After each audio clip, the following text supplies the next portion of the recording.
Hello everyone, if Microsoft Store is not working on your computer, then you have come to the right place because in this video I'm going to show you how easy it is to fix Microsoft Store not working on your computer easily. So first off, what you're going to do is you're going to open up your start menu, you're going to write here run, and then you're going to write here wsreset.exe.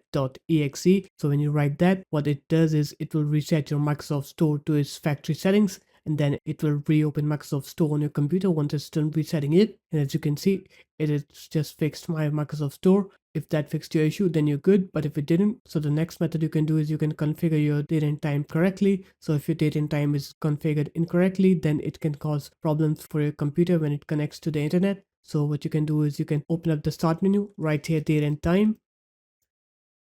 And here first you're going to go ahead and select your time zone to your location. And once you're done that, what you can do is click on set time automatically and then just click sync now on here.